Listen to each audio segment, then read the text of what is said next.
So when you look at the ECB, are you expecting no change because of that list of reasons to be patient and cautious that we just went through? Yes, I think that's probably fair if you look at the information that we've had over the last few days, be it in terms of the elections in Italy, that's been one of the elements, be it the discussions around trade with the comments from Trump and the Trump administration. Yes, that could be inflationary, but a trade war is not a good thing from a risk perspective, so markets are going to be watching that. Also, from the last time we saw Draghi, there were comments on currency. They will be keeping an eye on the euro as well. So these are a few reasons why we think that this afternoon might be a bit of a non-event for the ECB, and we'd be expecting a bit more in April. He'll no doubt be asked about tariffs and the possibility of a looming trade war. How diplomatic do you expect a central banker have to be around that conversation? Is it something that materially affects his inflation targets, or is it something that he can push to the sides? I think if you look at the commentary he's given before, he's going to try and push it to the side. He may mention it as he mentions currency, but he will say that it's not within the remit of the central bank. He will be keeping an eye on it in terms of inflation expectations in Europe, for sure. What are your inflation expectations? Well, I'm just wondering, Henrietta, what are your inflation expectations? We saw a pretty low print in February, 1.2%. If you look at the Bloomberg Economics Supercore, we're at 1.1%. Nowhere do you see indications that inflation is going to get up to 2% anytime soon. So why should he let his foot off the gas? Exactly, and that's another point.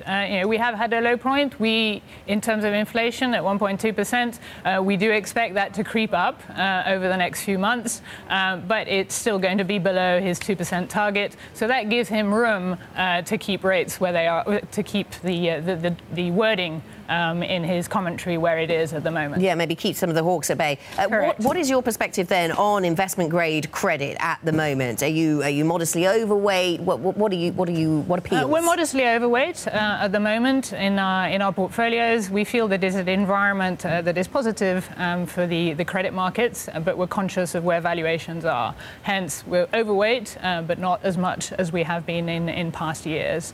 In terms of the portfolios and what we're liking at the moment, we're keeping it on the shorter end. We do expect rates to sort of edge up over the next few months, so we've got that in mind. We're looking for decent carry and roll down opportunities on the sort of shorter to intermediate side of the curve.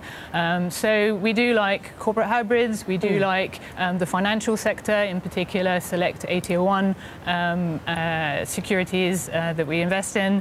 But keeping a risk envelope which is under control, given that we are expecting a bit of a pickup in terms of volatility, which we started to see at the beginning of this year. OK. Matt, jump in. What do you think, Henrietta, is the best way to reach for a little bit more yield? I mean, there's only so far you can get with investment-grade credit in Europe, but the economy should be strong and stable enough to support a little bit more of a reach, no? That's what investors are doing at the moment. They are reaching in terms of yield. They are doing it differently than they've done it historically. They're not looking for leverage. They're going down the credit curve.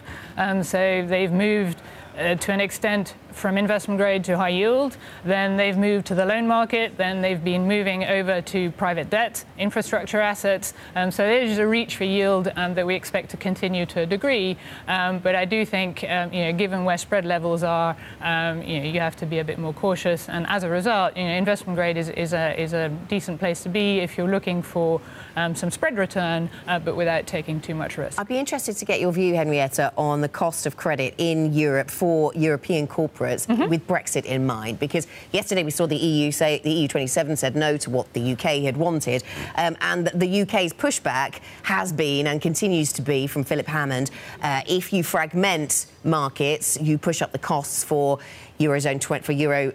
for EU 27 corporates and consumers. Is that something that holds water to you? Is there a risk that the credit costs go higher? Well, I think it's fair for the UK to come up with that kind of comments, but I do think the ones in control on the European side are going to be the ECB, and they have been working very hard over the last few years since the sovereign crisis to get costs down for borrowing for corporates and for the general public, that is via the banking system. So they're going to be very tuned to what's happening on the Brexit side of things. Our take is it's going to be more of a UK issue rather than a European issue. Yes, the UK is a big trading partner with the EU, but they are choosing to come out. So would fragmentation not push up the costs of borrowing? I think fragmentation, they were talking about UK coming out. We're not talking about the fragmentation on the European side. I think if you look at what's happened over the last few months, it's been quite interesting. The fact that the UK is pulling out has brought the Europe a little closer together. And you can see the likes of Macron and Merkel looking to work together. We'll have to see what Italy brings to the table when it gets a government. That may take a little while. But I think we've got more of a united front on the European side, and with the UK pulling out.